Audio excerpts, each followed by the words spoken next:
Салам алейкум, хурматли милләттәштәр, һаумыгыз дуслар. Здравствуйте, уважаемые подписчики моего канала. Сегодня у нас в гостях очень интересный гость, человек, за которым я давно наблюдаю, за его деятельностью. Он ведет свой блог, это, ну, можно сказать, соответственно, блогер, активист марийского национального движения, можно, наверное, прям так сказать. Человек, потому что он сторонник независимости марийского народа, Мариэл, Дмитрий Криваксин. Дмитрий, добрый день, добро пожаловать. Добрый день, да. Спасибо, что позвали. Спасибо, Дмитрий, что согласился. И, Дмитрий, такой, ну, начнем, наверное, с обычных, вот я обычно у всех тех, кто ко мне приходит, представители разных народов, а у меня были разные представители разных народов, и ко всем у меня типично вопросы, потому что, ну, вот марийцев не было, хотя вот мы вроде бы как рядом расположены в Волжско-Уральском регионе, и марийцы достаточно хорошо представлены в Республике Башкортостан, большая диаспора, ну, и более 100 тысяч человек, наверное, живет, было, сейчас, по-моему, меньше стало. Вот, у нас есть и марийские школы, и марийские культурные центры различные. Ну, в общем, народ достаточно хорошо знакомый, финно-угорский народ. И поэтому вы, конечно же, для нас не чужие, близкий нам народ. И я лично, когда посещал Хатер Кюнö, такое есть это событие, День памяти и скорби, когда была взята Казань русскими войсками, и ежегодно татарское национальное движение проводит там вот такой, ну, сбор. Раньше там шествие было. И вот мы когда приезжали, марийцы всегда посещали это событие, марийское национальное движение. Поэтому, я говорю, как бы марийцы очень активны. И вот хотел бы сперва начать вообще с тебя. Дмитрий, расскажи, пожалуйста, о себе, откуда ты, вообще, чем занимаешься, ну и как вообще попал в США. Для тех, кто не знает, Дмитрий живет на данный момент в США. Ну, как сказать, я родился в семье военного, и так получилось, что я в республике самой не жил, получается, все детство. То есть родился под Петербургом, в Выборгском районе, потом переехал в Москву, отец поступил в академию, потом отправили служить на Дальний Восток, на Сахалин. Ну, то есть вот так путешествовал, как говорится, все детство. Но это позволило, в принципе, как бы немножко посмотреть страну, увидеть, как люди живут. И вот и вернулся в 94 году, вернее, родители вернулись в республику. В общем, и вот там вот некоторые вещи меня просто удивили, что марийцы стесняются быть марийцами, называться. То есть, когда я был за пределами республики, жил, говорил, ну, я вроде не русский, там, вот, я мариец, все, о, как интересно. Но они просто не знали этого. А когда вернулся обратно, узнал, что это ругательное слово. То Подожди, есть, у нас в школе перебью. А во сколько лет ты вернулся в Мариэл? мне было 12 лет. Ну, еще в 7 класс пошел, то есть Мариэл. И говорю, вот это было удивительно, что мариец это ругательное слово было в школе. То есть любое действие, которое делается, скажешь, ну ты мариец, то есть вот так вот. Или черемисин, черепок, то есть разные вариации вот этих вот ругательного слова. И для меня это было просто какой-то ну, такой культурный шок. И я никогда этого не стеснялся, как бы всегда говорил спокойно и видел, как люди просто вот если родственник там бабушка русская, все, они сразу называют себя русскими. Настолько, то есть, людей запугали, загнобили так, что они просто стесняются своей национальности. И как-то вот с тех пор как-то я вот очень критически отношусь вот к этим вопросам. Вот, и, ну, в 2018 году, соответственно, я всегда участвовал в протестах, вел в соцсетях какие-то протестные действия. В 2012 году я был наблюдателем на выборах, и я понял, что народ голосует за Путина.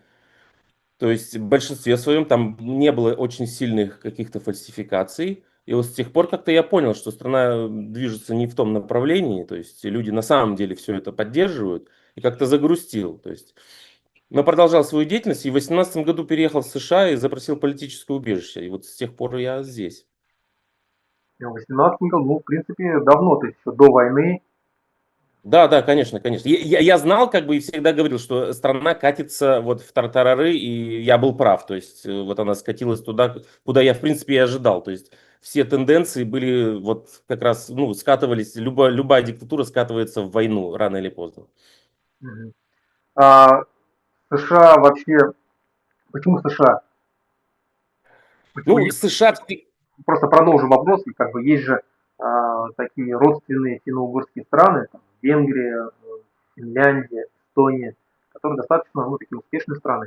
Почему не туда? э, я попутешествовал тоже по Европе и поговорил с людьми. Я общался, допустим, с немцами, теми немцами, которые в 90-е переехали из Советского Союза.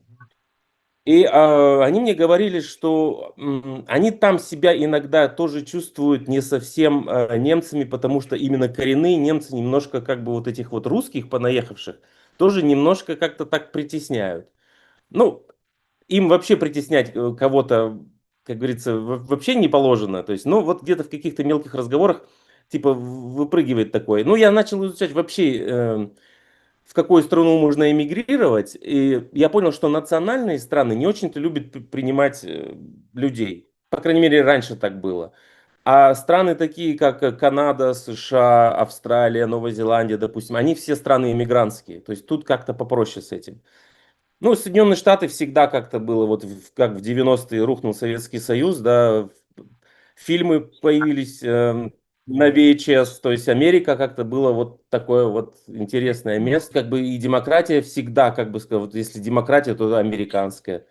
То есть, ну, как-то вот решил, что Соединенные Штаты подходящее место, потому что я занимался бизнесом в России, то есть я думаю, что Америка хорошая страна для бизнеса, то есть тоже. Канада, допустим, немного такая социальная, то есть там немножко придерживают сверху рост как бы финансовый, а вот США, наоборот, как бы это страна возможностей, то есть можно развиваться, заниматься бизнесом. По этой причине. Американская мечта, да, как говорят. Да, да, да, да, да, да, да, да. Именно. Дмитрий, вот вернемся обратно в Россию, к марийскому народу. И вот охарактеризуй, пожалуйста, положение марийского народа на сегодняшний момент, на твой взгляд. В каком он положении? Ну, они очень, очень ассимилированные. То есть мысли о независимости даже, наверное, не возникало у 90, может, 5% населения. Я не знаю, я не проводил таких опросов каких-то, но просто по ощущениям, просто такой мысли даже не витает в воздухе. Есть такое среди эмигрантской среды, вот марийской, такие мысли есть. Вот. А внутри даже как бы вот, ну, можно сказать, я ни разу не слышал мысль такую, что неплохо бы Республике Мариэл жить отдельно. То есть настолько они, как сказать, на иждивении находятся, или, может быть, вот настолько ассимилированы. Но хотя, с другой стороны, я это хочу признать, что выборы в Мариэл очень часто э, шли против всей России. То есть очень часто побеждали коммунисты. То есть, если, допустим, прошлые выборы в Госдуму, вся Россия проголосовала за Единую Россию, по-моему, несколько регионов проголосовали против. И одна из них это Республика Мариэл. Потом выборы, то есть не в президенты, каких-то кандидатов прям проталкивали очень сильно кандидат от Единой России, весь административный ресурс. И все равно победил Мариец, который против был. То Мгм. есть и там был потенциал выиграть президентские выборы, но, видимо, предложили хорошее место в Совете Федерации тому человеку, который мог выиграть. Ну и как-то замяли это дело. Я прекрасно понимаю, что человек, который выиграет выборы, ему просто обрежут все финансирование. То есть, и чтобы показать, ну, ребят, ну вот вы выбрали президента, а у него денег нету. Ну, потому что как бы имперская э, схема никак не позволяет самостоятельно зарабатывать деньги. Просто бы отрезали из всех. Республика бедная, то есть из всех вообще нельзя сравнивать ни с Татарстаном, ни с Башкортостаном, где есть хотя бы нефть, да. То есть нет никаких ресурсов. Э, Регион где-то во второй половине списка по уровню жизни. Ну, довольно-таки бедный регион. Но хочу еще сказать, что у меня тут птица буйствует. Эм, Сохранили некоторые люди языческую религию. И журнал Гео в своем где-то в 90-х, наверное, назвал марийцев последние язычники Европы. То есть 500 лет оккупации России, они все-таки держатся как бы и, как сказать, сохраняют свою религию. Немногие, но сохраняют. То есть есть традиции, есть жрецы, есть люди, которые придерживаются этой религии. Это знаменитые священные марийские рощи, да? Да, да, да, да, да, да. Да, я тоже как бы немного знаком и с марийской культурой. Кстати, вот, ну вот ты говоришь, что в последнее время вообще народ забитый, мало проявляет свою национальную идентичность. Хотя вот в последнее время я смотрю в Инстаграме, в ТикТоке очень популярно стал вот такой танец, веревочка называется, он у вас.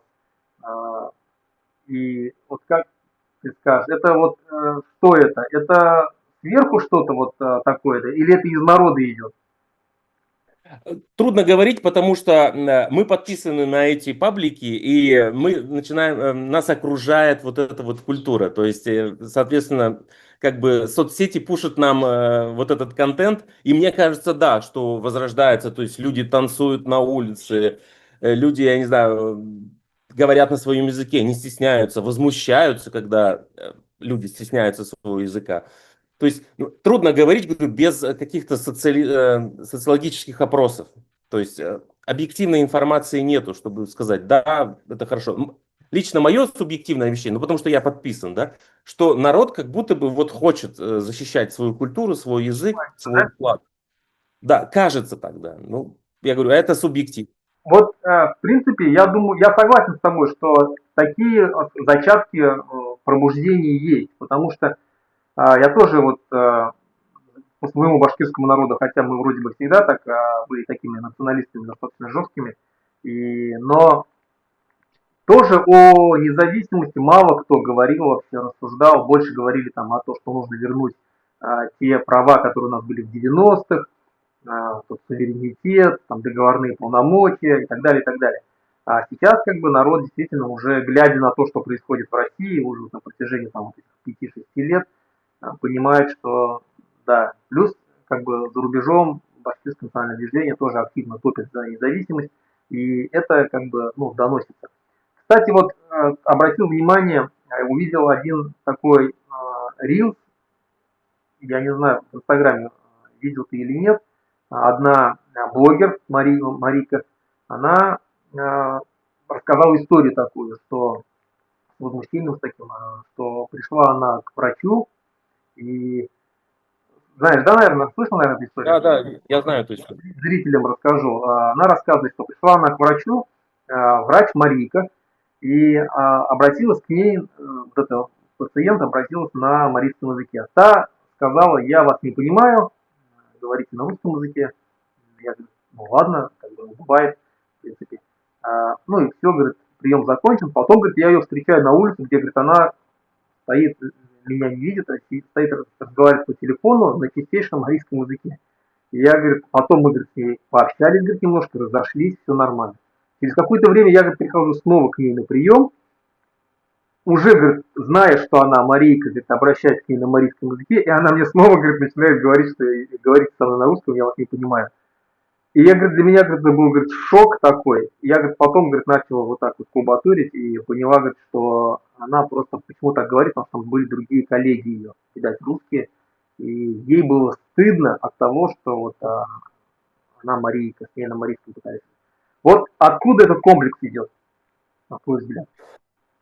Ну вот я по личному, тоже субъективному, просто когда идет разговор русского и марийца, даже в моей семье было такое, когда моя родственница Марийка вышла замуж за русского, и идет такой разговор, что ну вы же марийцы, вы же ну вот такие все вот зачуханные, среди вас же нету ни ученых, никого, вы все время бедные, пьяные, то есть вот так вот, и, то есть унижают настолько, что они, соответственно, как бы стараются избежать всех упоминаний, то, что они марийцы. То есть, соответственно, русские имена, то есть сейчас по-марийски никто не называет никого, правильно? То есть унижение со стороны образования. Вот мне мама рассказывала историю, когда отличница, полная круглая марийка, Ей по-русскому, единственная оценка у нее в дипломе 4 по русскому стояла, потому что учительница сказала, ты, Марийка, ты русский не можешь на пятерку знать. То есть со всех сторон идет такое унижение. То есть мы, опять же, вам тут заводы построили, да, мы вам тут все сделали, вы должны благодарны им быть. То есть вот такая канва идет со всех сторон. То есть на бытовом уровне русский чувствует себя всегда выше марийца. Мгм. И это как бы вот проецируется на марийцев, которые не хотят быть вот как бы второсортным народом, и поэтому стесняются этого.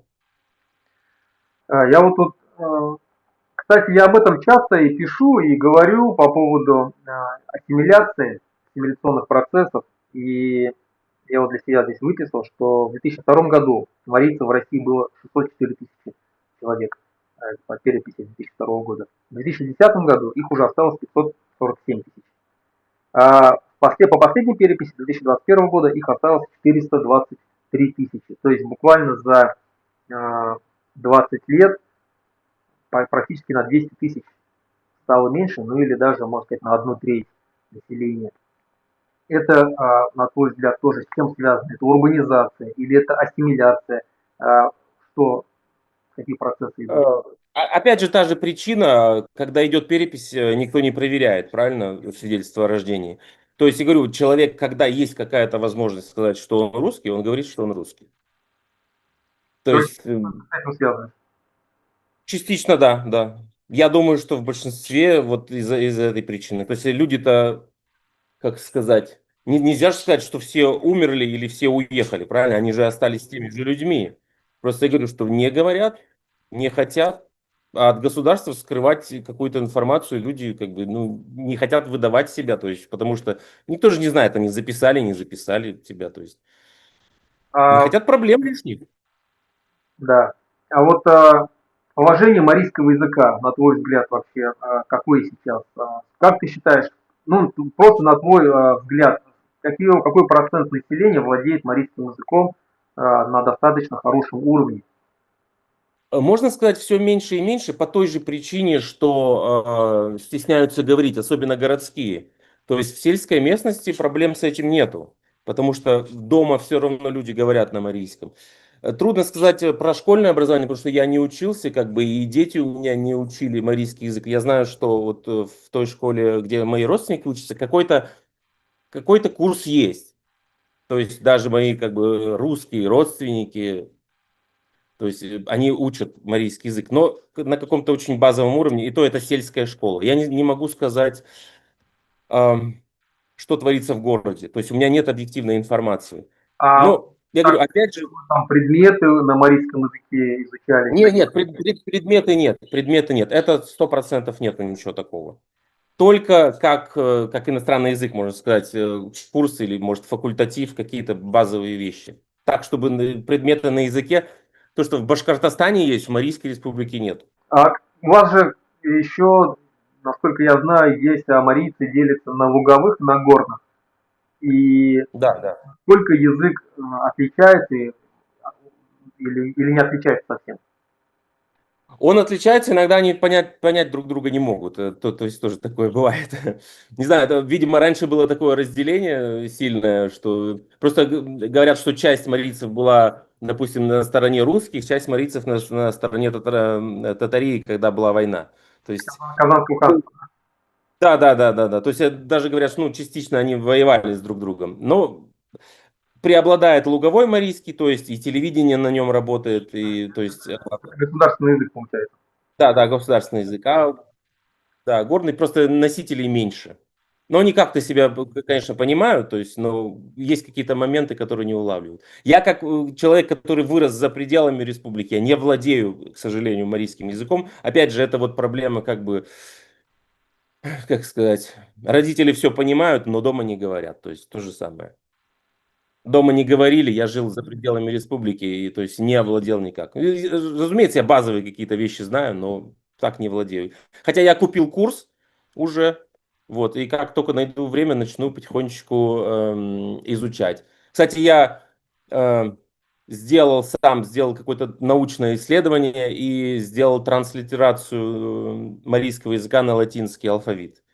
сделал сайт, где можно переводить марийские тексты с кириллицы на латинский язык. Это тоже как бы мой вклад как бы в то, чтобы марийский народ тянулся больше к Европе, к миру цивилизованному, чем к России. То есть кириллицу мы как бы, чтобы не на кириллице как бы хотя бы писать. Вот. А вообще за рубежом много вас общаетесь, марийцев? Вот, есть какой-то там круг общения? Есть круг общения в Инстаграме какой-то. Вот в городе Лос-Анджелес, где я живу, есть несколько человек, с которыми постоянно общаюсь. В Калифорнии есть люди. То есть вот у нас, когда послезавтра будет праздник небольшой Пеледыш Пайрем. Это праздник цветов по-марийски, такой после сенокоса, или когда его делали, да, что-то такое, типа маленький отдых такой. Но это все равно, что этот, как его, Сабантуй. То есть он примерно в одно и то же время празднуется. Вот, и там собирается обычно 5-10 человек вот так вот. Кто может. Кто-то приезжал вот в прошлом году в Сан-Франциско специально, чтобы... Есть люди в Нью-Йорке. Но очень мало. По сравнению с татарами, с башкортами, здесь Сабантуй по 600 человек собирается. То есть тут гораздо больше. То есть я очень много людей знаю и из Казани, прям вот много, очень много из Башкортостана, то есть полно. Марийцев просто мало как бы численно. Ну да, да, согласен. Ну, это тоже еще зависит от того, наверное, насколько люди привязаны к земле, к своей. Потому что вот я знаю, что калмыки, допустим, их тоже очень мало, их даже меньше, чем вас по численности, их там что-то около максимум 300 тысяч, даже там 200 с чем-то. Но у них большие диаспоры во всем мире уезжают очень сильно. Вот. Я хотел такой вопрос задать. Вот ты говоришь, что в 90-х годах приехал в Мариэл. Как раз в 90-х годах же был вот это вот расцвет парад суверенитетов, когда были максимальные полномочия у национальных республик, были свои президенты, национальные языки были объявлены государственными языками, то есть появлялись там классы, школы и так далее, литература. Вот на твой взгляд, вообще, ты помнишь эти вообще времена и насколько они у тебя отложились в памяти? И ну, до 2018 года ты жил, ты, наверное, видел, как на твоих глазах все закручивалось в плане, не то что в плане даже свободы слова, там, свободы там, различных демонстраций, а именно в национальном вопросе, как все закручивалось, как там зажимали национальные республики. Вот в 90-е годы, как вообще, какое ощущение было? 90-е были тяжелые, как бы. Я сильно не занимался, все-таки молодой человек был и как бы сильно не вникал в эти вопросы. Я знаю, что выходил журнал, то есть я жил с бабушкой, с дедушкой. У нас всегда была литература марийская в доме, то есть газеты была марийская. Дедушка с бабушкой читали все это время, смотрели по телевизору. У нас первый президент был мариец. И после того, как он ушел с поста, я его встречал на улице. А сейчас То есть не Марийцын президент?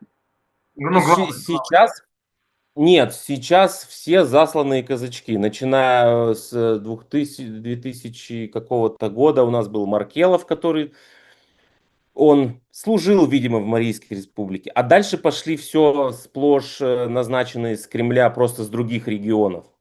Последний сейчас президент у нас, он приехал, Глава, давно президент. глава, да. Его привезли вообще откуда-то, то ли с Калмыкии, то есть какой-то национальной республики. Он еще притащил с собой всех чиновников оттуда, любовниц там и все такое. То есть там марийцами вообще не пахнет. То есть их вообще, они не представлены никак.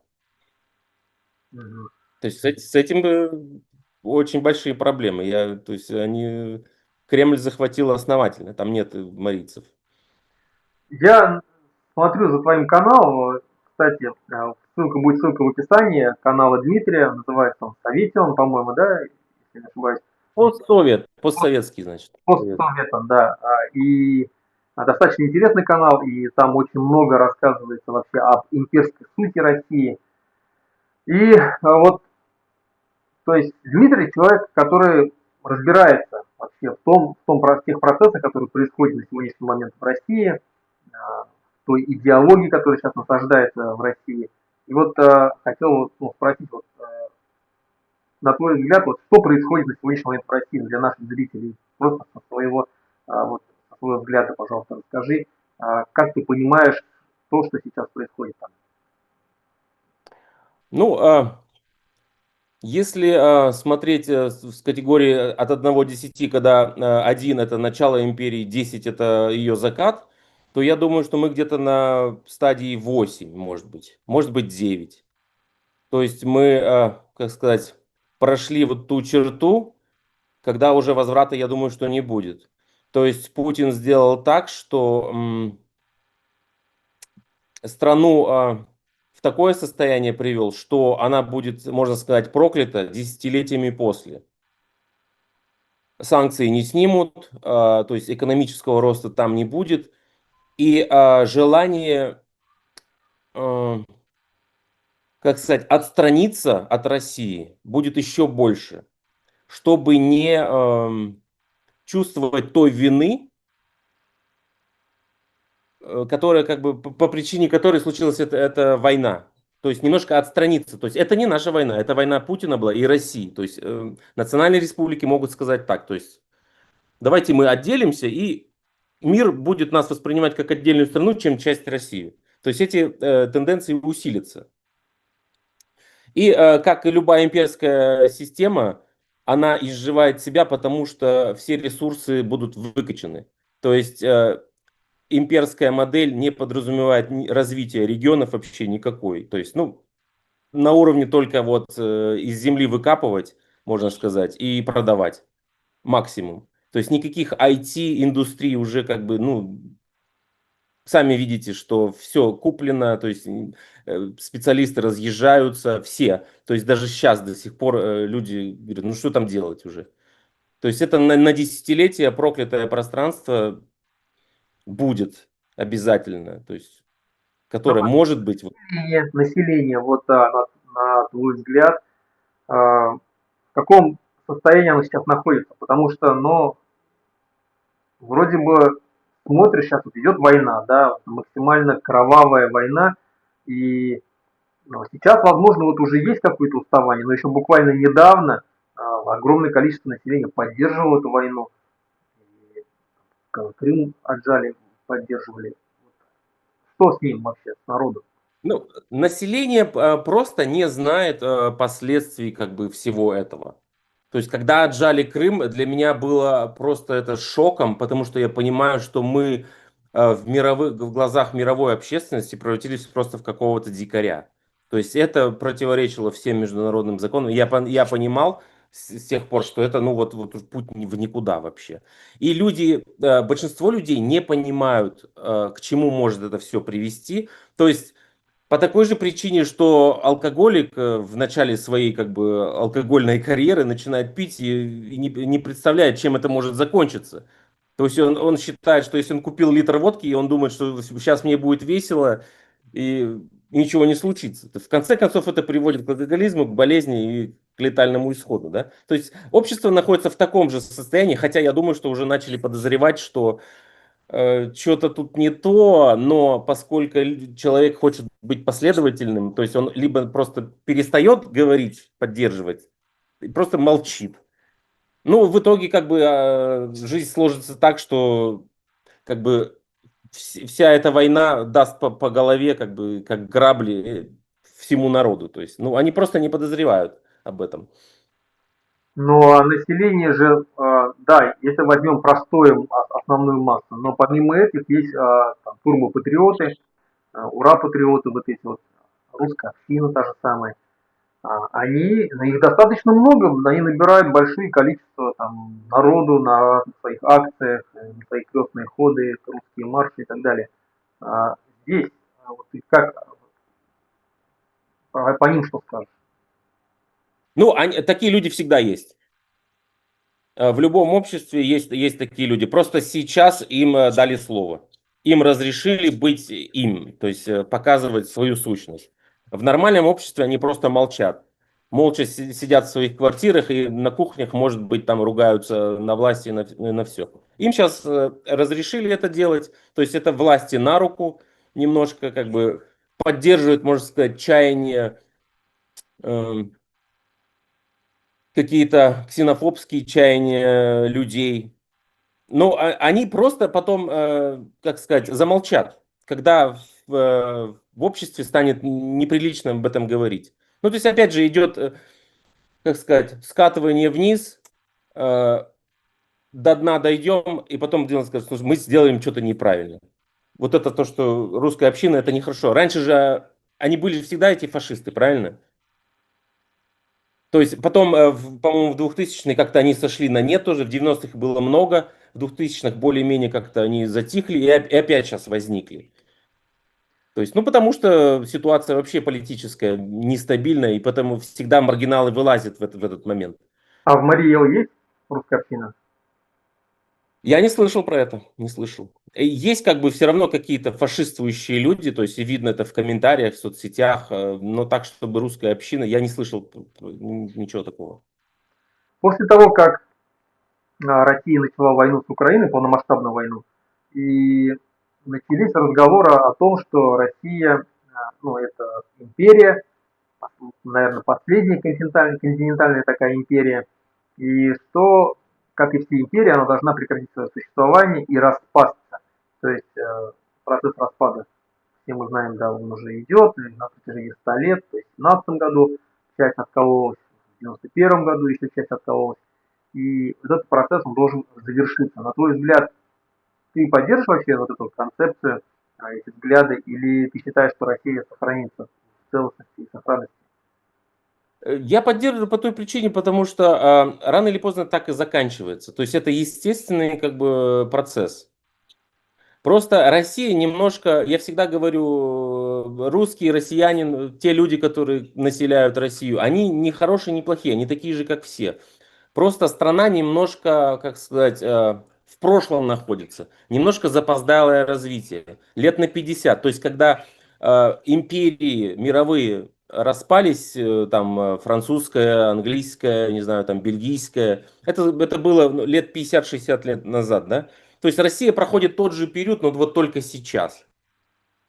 То есть это естественный процесс, и она должна, если не распасться полностью, ну, то есть федерация должна быть, ну, настоящая. То есть, хотя распад будет лучше, то есть независимость полная, это, то есть мы должны как подростки, которые, как сказать, живут с родителями, да, нужно уйти, совершить ошибки, может быть, поменять власть, вот как Правда, Украина. не с родителями, а с мальчикой.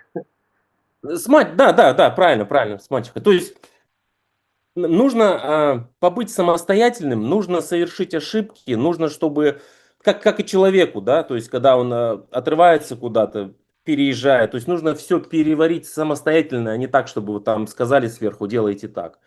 То есть, возможно, будут ошибки при независимости, будут какие-то ошибки, но это естественный процесс. Вот, допустим, украинцы, они, по крайней мере, они знают, что такое демократия, по крайней мере, они знают, что власть можно менять, по крайней мере, они знают, что если что-то случилось, они выходят на протесты и добиваются своего. То же самое и после, даже против Зеленского, когда он какой-то закон решил сделать, там, против антикоррупционный, да, то есть вышли люди, и своим словом как бы сказали, мы этого не хотим. И закон не приняли. То есть вот этого даже понимания такого демократического нету в обществе, в большинстве как бы обществ России. То есть этому надо учиться. И в Украине не все хорошо. То есть это время, смена поколений. В Корее тоже, допустим, в Южной Корее, там тоже есть еще немножко как бы вот эти, как сказать, авторшоки, как вот говорится, после землетрясения. То есть вот есть еще эхо вот этого как бы э, авторитаризма. Но он как бы уже заглушается, потому что люди учатся демократии. То есть ну, нужно время для этого. Ну, то есть, получается, ты считаешь, что Марий Эл должна быть независимой. Или ты согласен на то, что если будет настоящая федерация, то Марий Эл должна войти в эту федерацию. Прекрасно России будущее. Я не думаю, что она получится как бы федерация. Я за полную самостоятельность, потому что я говорю, это лучше. Это как бы бросить человека в воду, чтобы он научился плавать. Это лучше будет для всех. То есть научиться быть самостоятельным, научиться быть независимым, а потом уже вступать в какие-то, может быть, союзы на взаимовыгодных условиях. А не так, чтобы... Ну, мы же сами знаем, что Россия всегда обманывает, правильно? То есть они могут сказать, вот берите сколько суверенитета, сколько захотите, а потом потихонечку начинают захватывать. То есть как бы имперское мышление остается у большинства населения, у большинства политиков, большинства людей. Учитывая, что марийцев в Марии вот 36%, а, как ты видишь то, что вот вообще марийское независимое государство состоится как марийское независимое государство? Или это как вообще будет происходить? Что будет с русским населением? Сколько будет государственных языков в республике? Ну, во-первых, марийцев сразу станет больше, потому что основная задача это перестать стесняться своей национальности. Их сразу станет больше. Я думаю, что их все равно больше половины будет. Многие вернутся из, можно сказать, внутренней иммиграции, потому что люди все равно ищут лучшей жизни. Очень много уезжают и в Москву, и в Петербург, и за границу, и в другие регионы. Ну, потому что регион бедный. Если они увидят, что республика развивается, они все вернутся домой с большим удовольствием. Мне кажется, ну хотя бы половина. То есть проблем нету. С языком, я, живя в Соединенных Штатах, я знаю, как здесь поступают с языком. То есть никто никого не заставляет, даже получая гражданство, это какой-то очень простой тест, буквально там 10-20 вопросов, которые можно просто выучить. Язык будет марийский свободный, русский свободный, потому что все равно большинство населения как бы владеет русским языком. То есть нужно максимально удобно делать. А когда марийский станет преподаваться в школах, то есть с детства, да, то есть он, естественно, вольется как бы и будет общеиспользованным, и проблем не будет с этим. И также я бы очень сильно хотел, чтобы люди знали английский язык, потому что это одно из условий успешного развития. В свое время руководитель Сингапура сказал: ребята, извините, да, мы все говорим на китайском, но если вы хотите развиваться, нужно знать английский. И у меня есть знакомые с Сингапура, которые, да, у них и школа на английском, хотя они сами японцы, она русская, муж японец, дети, соответственно, смешанные, все знают хорошо английский. И Вот, это как бы привлекает инвестиции и все такое. ну, несомненно, да, английский, конечно же, нужен обязательно будет. И как обязательный предмет, наверное, нужно в школу делать. Я хотел вот уточнить по поводу свободный русский, свободный марийский. А, Что значит свободный? Это государственный статус марийского языка, ну это понятно. Государственный Да. статус русскому языку тоже. Или Может быть, не национального государственный. Может быть, не государственный, но свободный. То есть я думаю, что вывески должны быть на трех языках. Первый это марийский, второй это английский, третий это русский. Вот в такой последовательности. Я То просто, есть это может быть, это да-да-да, вытеснит. То есть в любом случае марийский и английский должен вытеснить русский язык. я пример приведу. Беларусь. Белоруссии до 90, после того, как она обрела независимость, до 94 года был белорусский язык один государственный. Русский язык был в статусе официального, ну, это международный язык общения. И а, уровень белорусского языка рос до 94 года. В 94 году пришел к власти Лукашенко, провел референдум. На этом референдуме проголосовали за то, чтобы придать статус государственного языка русскому языку. И вот с тех пор белорусский язык становился все меньше, меньше, меньше, меньше и меньше. И на сегодняшний момент нету ни белорусских школ практически не осталось, там единицы сельских. В городах изучают его 1 час в неделю. Все СМИ говорят только на русском языке. Почему? Потому что статус русского языка такой же государственный. И, соответственно, если ты приходишь куда-то в магазин и требуешь, чтобы тебя обслужили на белорусском языке, а тебе отвечают на русском, и они ничего не нарушают, потому что они ответили на таком же государственном языке. Не получится ли так, что и так на сегодняшний момент марийский язык, ну, можно сказать, что задавлен полностью, и на нем, наверное, невозможно уже свободно там рассуждать о космосе, там, молекулярной биологии и так далее. То есть его нужно взращивать и очень достаточно сильно и упорно. Если в это же время будет русский язык иметь такой же абсолютно статус, а к нему привыкли за десятилетия, за столетия, и люди скажут, зачем нам? Люди будут поступать рационально и будут продолжать разговаривать на русском языке.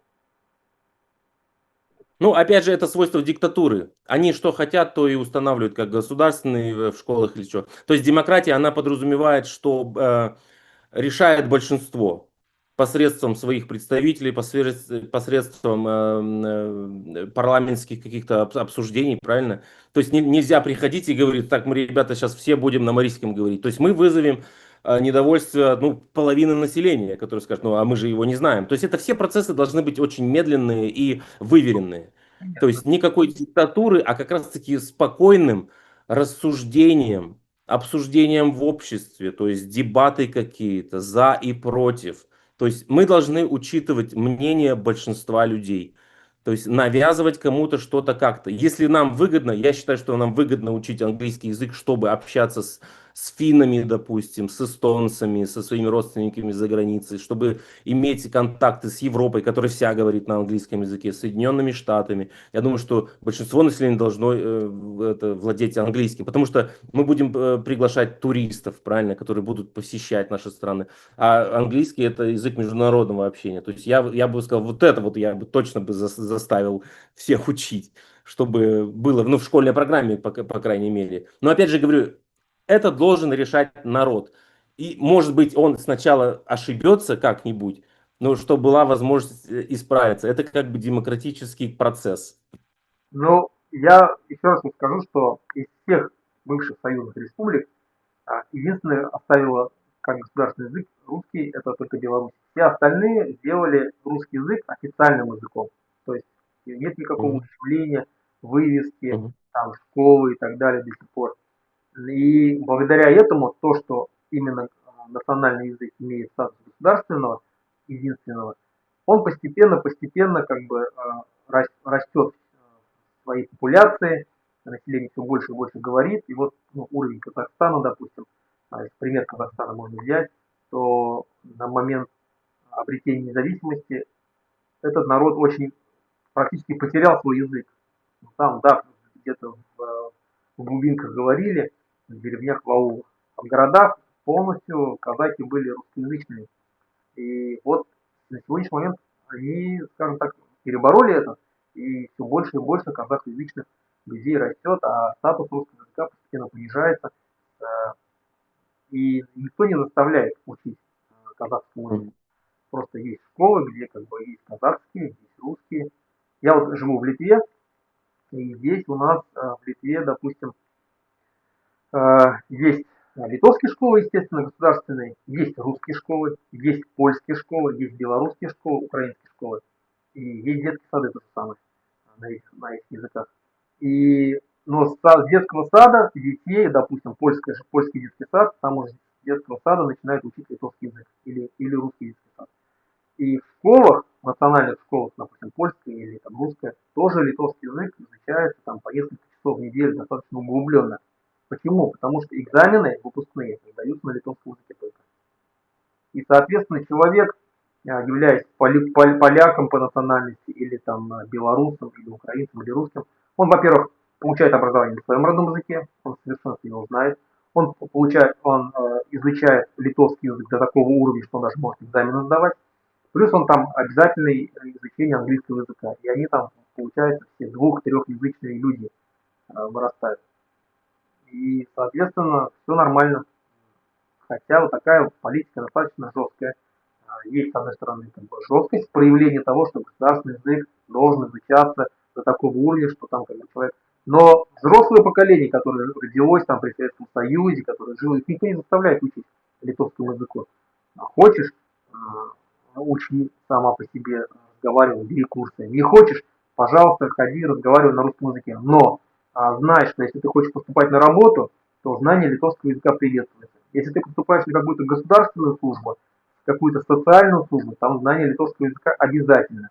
Соответственно, человек, который хочет как-то продвигаться по службе, он учит язык. Не хочет, он остается там, условно, каким-то техничкой, или еще где-то там работать в таких вот работах, которые, ну, там, низкооплачиваемые. Все. То есть сама жизнь заставляет.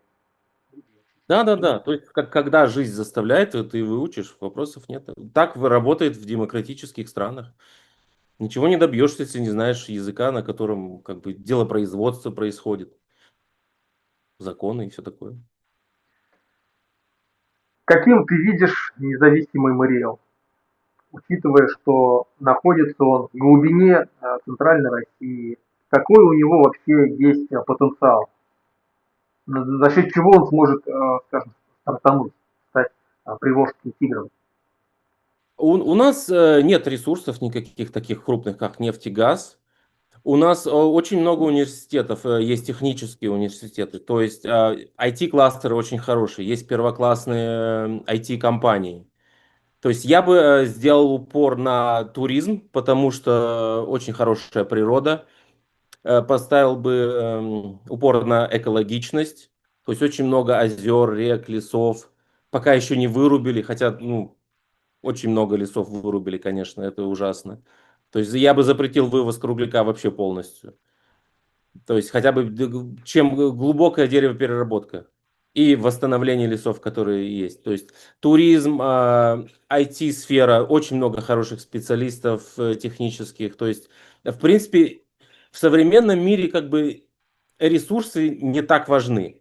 Важен интеллект. То есть я бы сделал упор на образование и на международное сотрудничество. Человеческий И человеческий капитал, да, это обязательно. То есть и само собой все вырастет. То есть и производство, у нас были производства и, не знаю, мирового уровня. То есть книгоиздательское было предприятие очень хорошее, полиграфическое предприятие, которое, продукция, которая в Соединенных Штатах даже продавалась. То есть потенциал огромный. В свое время были вывезены заводы во время войны. То есть заводов очень много.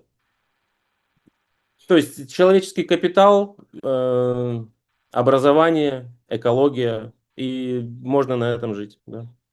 Согласен полностью, потому что ваша родственная Эстония, такой же финно-угорский народ, кстати, очень маленький, их всего 800 тысяч в своей собственной республике, в своей собственной стране, государстве. И там у них все на эстонском, кстати, и даже компьютерное оборудование полностью на эстонском языке.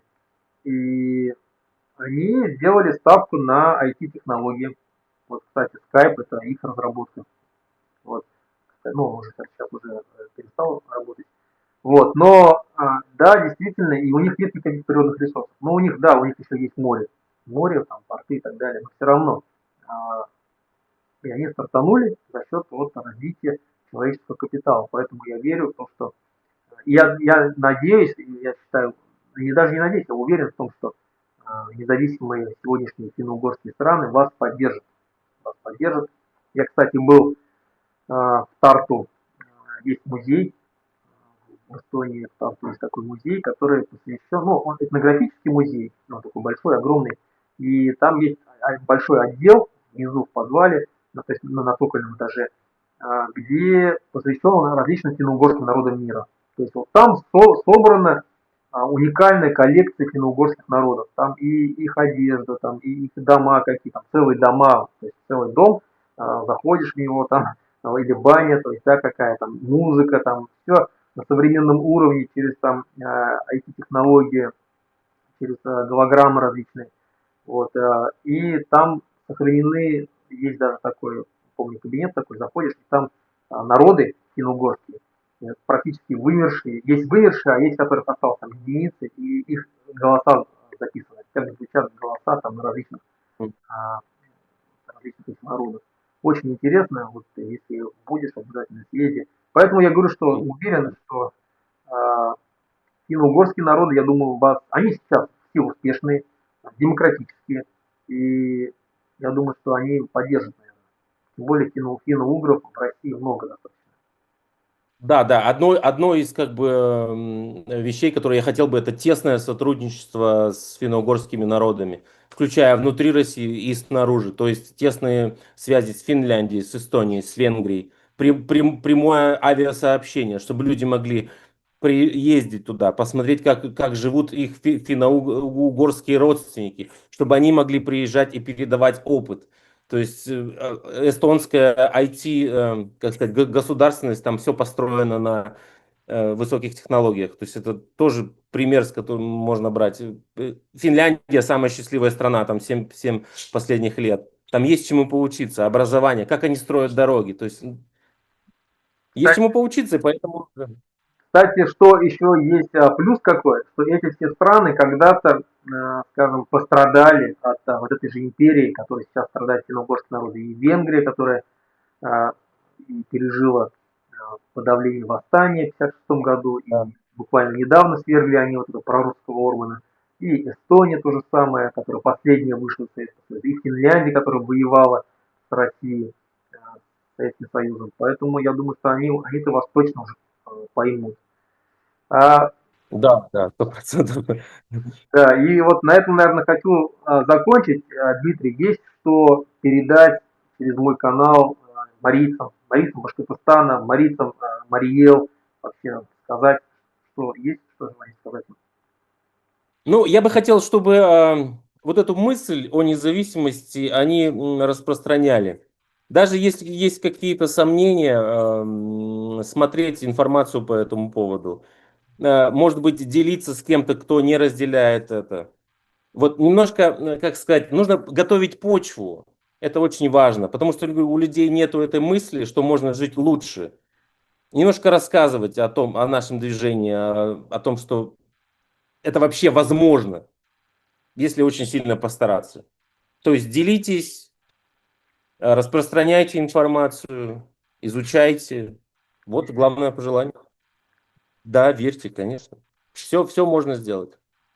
Спасибо большое, Дмитрий. Спасибо, что пришел. Спасибо. Надеюсь, Спасибо. что не последний раз еще увидимся. Да, конечно, я тоже надеюсь.